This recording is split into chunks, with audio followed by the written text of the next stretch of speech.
ही निवडणूक कोल्हापूरची जनता विरुद्ध राजेश क्षीरसागर आहे हे आपण या ठिकाणी लक्षात ठेवलं पाहिजे। या राज्यामध्ये 31 जागा लोकसभेला निवडून आल्या आणि मग यांना लाडकी बहीण आठवली। या महाराष्ट्रातला पहिला आमदार असणार आहे जो मोटरसायकलवर या ठिकाणी फिरणार।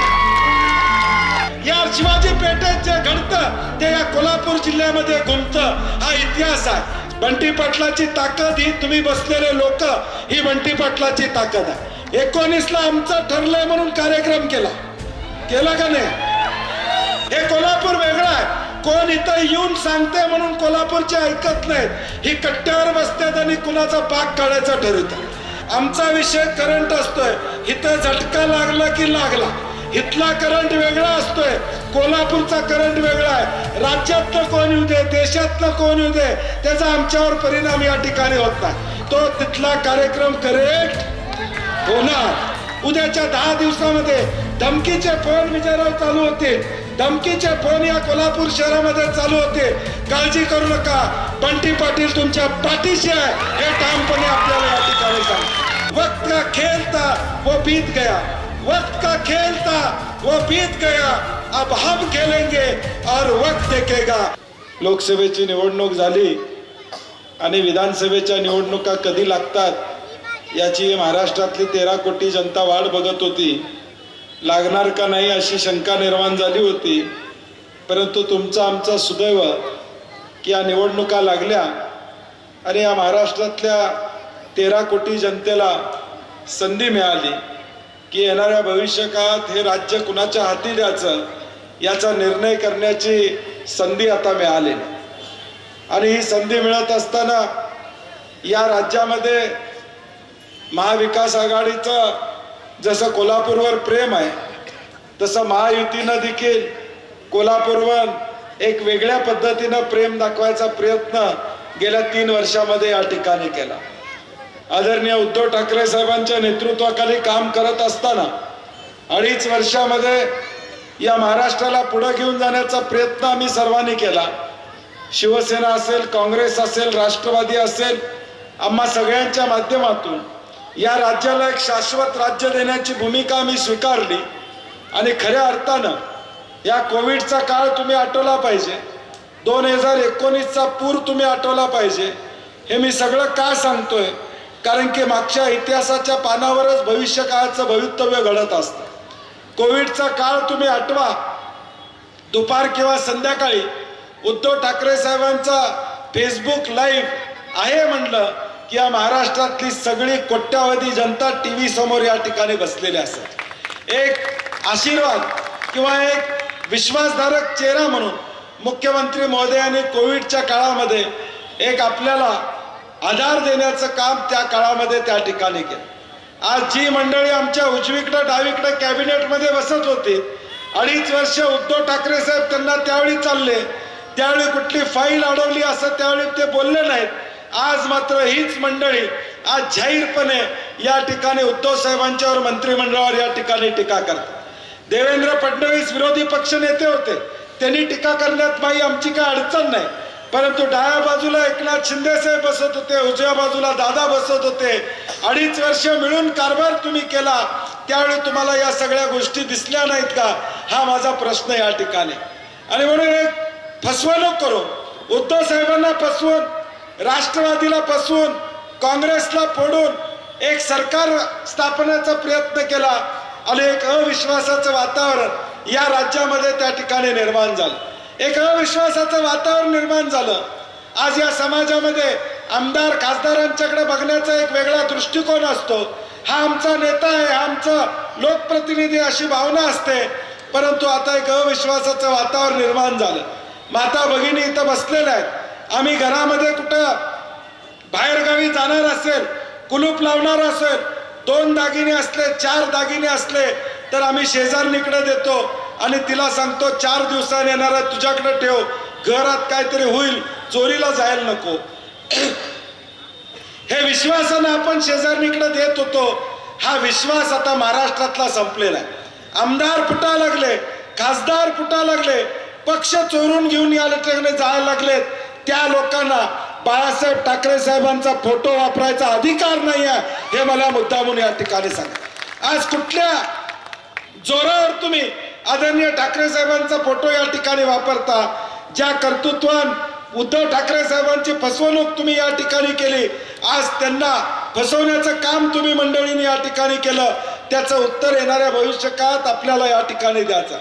मागं काय घडलं याचा विचार न करता आताच्या परिस्थितीमध्ये या उत्तर मतदारसंघामध्ये महाविकास आघाडी असेल, इंडिया आघाडी असेल, आम्ही सगळ्यांनी मिळून राजू लाटकर या कार्यकर्त्याला उमेदवारी देण्याची भूमिका त्या ठिकाणी स्वीकारली. काही स्थित्यंतर या शहरामध्ये घडली. राजू लाटकरनं काँग्रेसचं तिकीट दिल्यानंतर काही घडामोडी घडल्या, परंतु त्या पाठीमागे टाकून शेवटी या लोकशाहीमध्ये प्रत्येकाला आपलं मत मागण्याचा या ठिकाणी अधिकार असतो. ते सगळं बाजूला ठेवून आपण ताकदीनं पुढे जाणं हे कोल्हापूरच्या मातीचा गुण आहे. हे माझं वैयक्तिक मत या ठिकाणी. संकट अनेक येतात, अनेक अडीअडचणी येतात, परंतु त्या संकटावर आपण मात कशी करतो याच्यावर आपलं भवितव्य या ठिकाणी अवलंबून असतं. ठीक आहे, आता या जिल्ह्यामध्ये अनेक राष्ट्रवादी असेल, शिवसेना असेल, काँग्रेस असेल, आम्ही सगळ्यांनी वेगवेगळ्या सीटा मागितल्या होत्या. संजय पवार म्हणले तसं खरं आहे, शिवसेनेला देखील उत्तरची जागा मिळावी अशी त्यांची प्रामाणिक इच्छा होती. त्याबद्दल दुमत असायचं कारण या ठिकाणी. परंतु तुमच्याही नेत्यांनी, मग राष्ट्रवादीचे नेते असतील, शिवसेनेचे नेते असतील, आमच्या बैठका व्हायच्या त्यावेळी तुमच्यासाठी शिवसेनेला जागा मिळावी यासाठी शिवसेना देखील आग्रही होती, राष्ट्रवादी देखील आर.के. पवार साहेब आग्रही होती, कारण की त्या बैठकीला मी होतो. परंतु शेवटी सगळ्यांना विनंती केली, समजावून या ठिकाणी सांगितलं की काँग्रेसने ही जागा लढवणं गरजेचं आहे. आणि काही स्थित्यंतरं घडली आणि आपण आता अपक्ष म्हणून राजू लाटकरला पाठिंबा आपण देण्याची भूमिका या ठिकाणी स्वीकारली. आता माझी लोकांना विनंती आहे, ही निवडणूक राजू लाटकरची एकट्याची नाही, सगळ्या वक्त्यांनी इथं सांगितलेली आहे. ही निवडणूक कोल्हापूरच्या स्वाभिमानाची आहे, ही निवडणूक कोल्हापूरच्या अभिमानाची आहे, ही निवडणूक कोल्हापूरच्या जनतेची आहे. ही निवडणूक महायुतीच्या उमेदवार विरुद्ध राजू लाटकरची नाही, तर ही निवडणूक कोल्हापूरची जनता विरुद्ध राजेश क्षीरसागर आहे. हे आपण या ठिकाणी लक्षात ठेवलं पाहिजे. हे आपण या ठिकाणी लक्षात ठेवलं पाहिजे. या कोल्हापूर शहराला पुढे घेऊन जाण्याचा प्रयत्न आम्हा सगळ्या मंडळींचा सातत्याने या ठिकाणी राहिलेला आहे. कोल्हापूरमध्ये विकास कामं करत असताना कुणी घोडा गाठला हा या कोल्हापूरकरांना या ठिकाणी माहित आहे. 4,500 कोटी रुपयाची जाहीर झाली. कुठं आहे 4,500 कोटी? संजयराव, तुम्ही कलेक्टरना भेटला, विचारलं, त्याची काय उत्तर आले नाहीत. आई अंबाबाईला, महालक्ष्मीला आमच्या काळामध्ये 40 कोटी रुपये आले, त्यानंतर 1 रुपया आलेला मला तरी या ठिकाणी ऐकवण्यात आलेला नाही. मग 4,500 कोटी रुपये कुठे गेले? 4,500 कोटी रुपयाचा नेमका आराखडा काय झाला? पैसे कुठं आले? हा प्रश्न ही कोल्हापूरची जनता या ठिकाणी विचारते. ज्यावेळी या कोल्हापूरमध्ये 100 कोटीचे रस्ते आले त्यावेळी देखील काय झालं आपल्याला सगळ्यांना माहित आहे. माझ्याकडे पेपर कटिंग आहे. तत्कालीन आत्ताचे पालकमंत्री हसन मुश्रीफ साहेबांनी त्या ठिकाणी सांगितलं, वर्क ऑर्डर का दिली जात नाही? हे वाक्य मुश्रीफ साहेबांचं आहे. कमिशनसाठी वर्क ऑर्डर थांबवली अशी चर्चा आहे. हे खरं आहे का? त्यांनी भाषणामध्ये या ठिकाणी विचारलं. हे त्यांनी भाषणामध्ये विचारलं, ज्याचा उल्लेख संजय पवारांनी त्या ठिकाणी केला की आज या कोल्हापूरमध्ये 100 कोटी रुपये आले, नेमकं ते कुठं आले हे भिंग लावून तपासण्याची वेळ त्या ठिकाणी आलेला आहे. हे भिंग लावून तपासण्याची वेळ त्या ठिकाणी आलेली आहे की या 100 कोटीचं नेमकं काय झालं. एक भ्रष्टाचारानं बरबटलेलं महायुतीचं सरकार गेल्या 2-2.5 वर्षामध्ये आहे. लुटा आणि स्वतःचं घर भरा याच्या पलीकडे या लोकांनी या ठिकाणी काही केलेलं नाही. महाराष्ट्र 10 वर्ष पाठीमागे नेण्याचं काम या मंडळींनी त्या ठिकाणी केलं. लोकसभेमध्ये यांना दणका बसला. या राज्यामध्ये 31 जागा लोकसभेला निवडून आल्या आणि मग यांना लाडकी बहीण आठवली, मग यांना लाडका भाऊ आठवला, मग यांना लाडका शेतकरी आठवला. तोपर्यंत यांना भाऊबीज दिसली नाही, तोपर्यंत यांना रक्षाबंधन दिसलं नाही. आज आम्ही महाविकास आघाडी म्हणून आज आम्ही जाहीरनामा आम्ही काढलेला आहे. त्यामध्ये आम्ही जाहीरपणे सांगितलेलं आहे की आज लाडक्या बहिणीला, आमच्या भगिनींना आम्ही पैसे वाढवून तर देणारच आहोत, परंतु त्याच्यापेक्षा जास्त बहीण सुरक्षित राहील ही भूमिका महाविकास आघाडीने घेतलेली आहे. हेच हे सरकार या ठिकाणी आहे, महायुतीचं सरकार आहे. ज्या छत्रपती शिवाजी महाराजांचा पुतळा मालवणमध्ये 8 महिन्यामध्ये पडला, मुख्यमंत्री शिंदे साहेब सांगतात वाऱ्यानं पडला. मी दुसऱ्या दिवशी सकाळी 9ला महाराज तिथे गेलो होतो. समोरचे लोक म्हणले साहेब कौला सुद्धा आमच्या उडाली नाही. तो एवढा वारा होता की कौला सुद्धा उडाली नाहीत. परंतु मुख्यमंत्री म्हणतात महाराजांचा पुतळा वाऱ्यानं पडला. म्हणजे ज्या लोकांना छत्रपती शिवाजी महाराजांचा अवमान करण्याचं काम ज्या लोकांनी या ठिकाणी केलं त्यांना उत्तर देण्याची संधी या 20 तारखेला आपल्याला या ठिकाणी आलेला आहे. जे तुम्हा आम्हा छत्रपती शिवाजी महाराजांचा सन्मान राखू शकत नाहीत ते तुमचा आमचा सन्मान या ठिकाणी राखणार नाहीत. हे आपण लक्षात या ठिकाणी ठेवलं पाहिजे. या कोल्हापूरमध्ये ही शाहूची भूमी आहे, शाहू महाराजांची भूमी आहे. या शाहूंच्या भूमीमध्ये सातत्याने अशांतता पसरवण्याचं काम गेल्या 3 वर्षामध्ये या ठिकाणी चालू आहे. समाजामध्ये तेढ निर्माण करण्याचं काम या सगळ्या मंडळींचं चालू आहे. आम्ही मात्र आमच्या मातीचा बाणा विसरून या ठिकाणी चालणार नाही. आम्ही आमचा स्वाभिमान विसरून या ठिकाणी चालणार नाही. ही शाहू आंबेडकरांची भूमी आहे, शाहू फुले आंबेडकरांची भूमी आहे. आणि या भूमीतून समतेचा संदेश आजपर्यंत देशाला गेलेला आहे. तो देखील येणाऱ्या भविष्यकाळात देण्याचं काम येणाऱ्या भविष्यकाळात आपल्याला या ठिकाणी करायचं आहे. कसबा बावड्यामध्ये आम्ही छत्रपती शिवाजी महाराजांचा पूर्णाकृती पुतळा या ठिकाणी बसवला.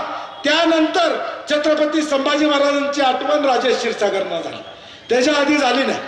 छत्रपती शिवाजी महाराजांचा पुतळा झाला आणि मग संभाजी महाराजांच्या पुतळ्याचं भूमिपूजन त्यांनी केलं. परंतु हे सगळं ढोंगीपणा आज या कोल्हापूरच्या जनतेला या ठिकाणी माहित आहे. आणि म्हणून लोकांना माझी विनंती आहे, राजू लाटकर हा आपला माणूस आहे, आपला कार्यकर्ता आहे, रस्त्यावर जाणारा कार्यकर्ता या महाराष्ट्रातला पहिला आमदार असणार आहे जो मोटरसायकलवर या ठिकाणी फिरणार. पहिला आमदार असणार आहे जो मोटरसायकलवर या मतदारसंघामध्ये फिरणार आहे. तुमच्या आमच्या सर्वांचा या ठिकाणी हक्काचा राजू या ठिकाणी असणार आहे. त्याला साहेब कोण म्हणणार नाही, त्याला या ठिकाणी राजेश कोण म्हणाल मला वाटत नाही. जसं मला बंटी पाटील म्हणतात तसं राजू लाटकरच म्हणणार सगळेजण, राजेश लाटकर कोण म्हणणार नाही. कारण की राजू मध्ये आपलापणा आहे, आपला वाटतो, आपल्या घरचा वाटतो. आता कोल्हापूरकरांची जबाबदारी, हा निर्णय श्रीमंत छत्रपती शाहू महाराजांनी आम्ही सगळ्यांनी घेतलेला आहे की आता या महाविकास आघाडीचा उमेदवार म्हणून राजू लाटकर या ठिकाणी असणार आहेत. त्या राजू लाटकरना निवडून देण्याचं काम येणाऱ्या भविष्यकाळात आपल्या सगळ्यांना या ठिकाणी करायचं. पुढे बोर्ड लागलाय छत्रपती शिवाजी महाराजांचा फोटो त्यात कुठं दिसत नाही.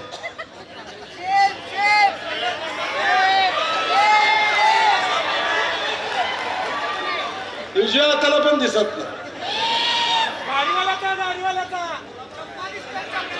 म्हणजे सगळं निवडणुकीसाठी ढोंगीपणा आहे. कुठेही शाहू महाराजांचा शिवाजी महाराजांचा सन्मान या मंडळींना करायचाच नाही. हे सगळं जे आहे ते हा ढोंगीपणा आहे या भाजपच्या मंडळीचा, महायुतीचा या ठिकाणी आहे. आणि म्हणून आपली जबाबदारी आहे, कोल्हापूरकरांची जबाबदारी आहे की येणाऱ्या भविष्यकाळात आपल्याला ताकदीने निवडणूक आपल्या हातात घ्यायची. उमेदवार राजू लाटकर नाही, इथं बसलेला प्रत्येक माणूस हा उमेदवार असणार आहे. हे आपण ताकदीने या ठिकाणी घ्या. ते सांगतायत राजू लाटकर तिकडचे आहेत, तुम्ही इकडचे आहेत, आम्ही तिकडचे आहेत, हा विषय नाही.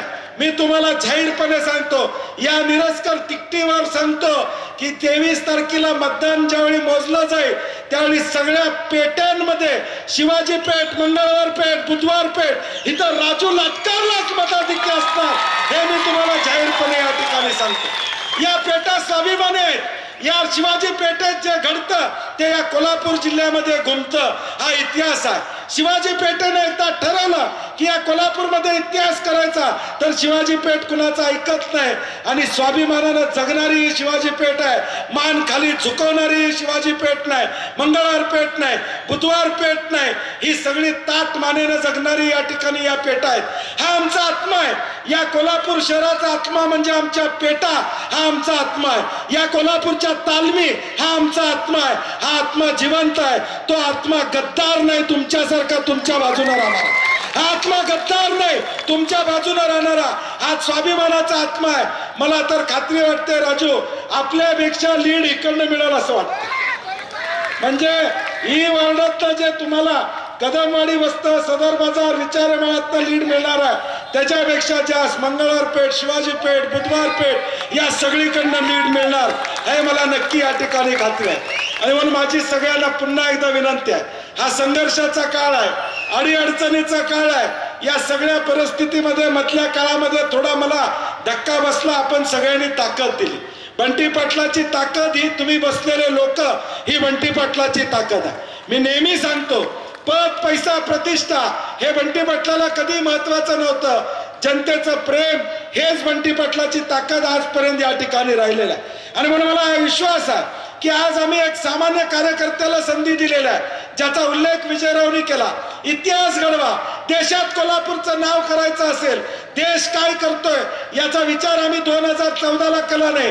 देशामध्ये मोदी लाट होती, त्यावेळी 14 मध्ये आम्ही इथं राष्ट्रवादीचा खासदार या कोल्हापूरमध्ये केला. 19ला आमचं ठरलंय म्हणून कार्यक्रम केला का नाही? आणि 24ला शाहू महाराजांना आपण या स्वाभिमानीच्या लढाईमध्ये दिल्लीला पाठवायचं काम केलं. हे कोल्हापूर वेगळं आहे. कोण इथं येऊन सांगते म्हणून कोल्हापूरचे ऐकत नाहीत. ही कट्ट्यावर बसतात आणि कुणाचा बाग काढायचं ठरवतात. हे कोपऱ्यावर बसून ठरवतात. कोण मुख्यमंत्री आलं, उपमुख्यमंत्री आलं, त्यांच्या भाषणाचा विषय नाही. आमचा विषय करंट असतोय. इथं झटका लागला की लागला. इथला करंट वेगळा असतोय, कोल्हापूरचा करंट वेगळा आहे. राज्यातलं कोण येऊ दे, देशातलं कोण येऊ दे, त्याचा आमच्यावर परिणाम या ठिकाणी होत नाही. एकदा आमचं ठरलं इथं की हा कार्यक्रम करेक्ट करायचा, तो तिथला कार्यक्रम करेक्ट होणार. त्यामुळे राजू लाटकर आमदार होणार म्हणजे होणार. त्यामुळे आपण ताकदीनं, ही स्वाभिमानाची लढाई आहे. हे रांगडं मैदान आहे. कोल्हापूर हे कुस्तीचं माहेरघर आहे. इथं चितपट करण्याची सवय, लढीचा डाव आम्ही खेळत नाही. आणि तुम्ही काळजी करू नका. कोल्हापुरातल्या उत्तर मतदारसंघातल्या सर्व कार्यकर्त्यांना विनंती आहे, इथं बसणारे स्टेजवरच्या आम्ही सगळे तुमच्या पाठीशी आहोत. उद्याच्या 10 दिवसामध्ये धमकीचे फोन विजयराव चालू होतील. धमकीचे फोन या कोल्हापूर शहरामध्ये चालू होते. काळजी करू नका. बंटी पाटील तुमच्या पाठीशी आहे, हे ठामपणे आपल्याला या ठिकाणी सांग. जिथं लागल तिथं ताकद आम्ही कार्यकर्त्याला देऊ. पैशाचा महापौर या ठिकाणी येईल, परंतु जनतेच्या विचाराचा महापौराला कोण रोखू शकणार? जनतेच्या विचाराचा महापौर हा राजू लाटकरच्या बाजूनं येणाऱ्या 20 तारखेला आपल्याला उभा करावा लागेल. इतिहास पुन्हा एकदा घडवूया. पुन्हा एकदा या देशाला दाखवून देऊया, कोल्हापुरातली जनता स्वाभिमानी आहे, पैशाला भुलत नाही. एका रस्त्यावरच्या कार्यकर्त्याला, नगरसेवकाला आमदार करू शकते, ही ताकद कोल्हापूरची आहे. हे दाखवून देण्याचं काम येणाऱ्या 20 तारखेला आपण करावं, एवढी विनंती करतो. आणि जाता जाता एवढंच सांगतो, वक्त का खेल था वो बीत गया, वक्त का खेल था वो बीत गया, अब हम खेलेंगे और वक्त देखेगा. जय हिंद, जय महाराष्ट्र.